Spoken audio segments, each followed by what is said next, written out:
स्वरूप सिद्ध व्यक्ति को कृष्ण भावना भावित कर्म के अतिरिक्त कुछ भी करना नहीं होता। किंतु ये कृष्ण भावनामृत निष्क्रियता भी नहीं है, जैसा कि अगले श्लोकों में बताया जाएगा। कृष्ण भावना भावित व्यक्ति किसी की शरण ग्रहण नहीं करता, चाहे वह मनुष्य हो या देवता। कृष्ण भावनामृत में वह जो भी करता है, वही उसके कर्तव्य संपादन के लिए पर्याप्त है। भक्तों के लिए श्री भगवान परम है और निर्विशेषवादियों के लिए मुक्ति परम है। अतः जो व्यक्ति समुचित पथ पर प्रदर्शन पाकर और कर्मफल से अनासक्त होकर कृष्ण के लिए या कृष्ण भावनामृत में कार्य करता है, वह निश्चित रूप से जीवन लक्ष्य की ओर प्रगति करता है। अर्जुन से कहा जा रहा है कि वह कृष्ण के लिए कुरुक्षेत्र के युद्ध में लड़े, क्योंकि कृष्ण की इच्छा है कि वह ऐसा करे। उत्तम व्यक्ति होना या अहिंसक होना व्यक्तिगत आसक्ति है, किंतु फल की आसक्ति से रहित होकर कार्य करना परमात्मा के लिए कार्य करना है।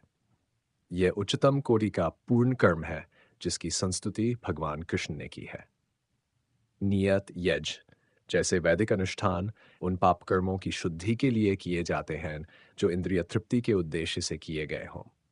किंतु कृष्ण भावनामृत में जो कर्म किया जाता है, वह अच्छे या बुरे कर्म के फलों से परे है। कृष्ण भावना भावित व्यक्ति में फल के प्रति लेशमात्र आसक्ति नहीं रहती। वह तो केवल कृष्ण के लिए कार्य करता है। वह समस्त प्रकार के कर्मों में रत रहकर भी पूर्णतया अनासक्त रहा आता है। जनक जैसे राजा स्वरूप सिद्ध व्यक्ति थे, अतः वे वेदानुमोदित कर्म करने के लिए बाध्य न थे।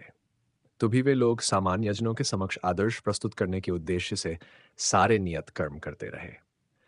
जनक सीता जी के पिता तथा भगवान श्री राम के श्वशुर थे।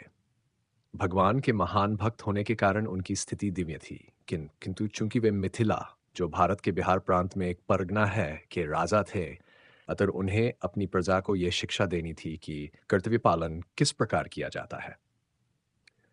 भगवान कृष्ण तथा उनके शाश्वत सखा अर्जुन को कुरुक्षेत्र के युद्ध में लड़ने की कोई आवश्यकता नहीं थी, किंतु उन्होंने जनता को यह सिखाने के लिए युद्ध किया कि जब सत्परामर्श असफल हो जाते हैं, तो ऐसी स्थिति में हिंसा आवश्यक हो जाती है। कुरुक्षेत्र युद्ध के पूर्व युद्ध निवारण के लिए भगवान तक ने सारे प्रयास किए, किंतु दूसरा पक्ष लड़ने पर तुला था। अतः ऐसे सद्धर्म के लिए युद्ध करना आवश्यक था। यद्यपि कृष्ण भावना भावित व्यक्ति को संसार में कोई रुचि नहीं हो सकती, तो भी वह जनता को यह सिखाने के लिए कि किस तरह रहना और कार्य करना चाहिए, कर्म करता रहता है। कृष्ण भावनामृत में अनुभवी व्यक्ति इस तरह कार्य करते हैं कि अन्य लोग उनका अनुसरण कर सकें, और इसकी व्याख्या अगले श्लोक में की गई है।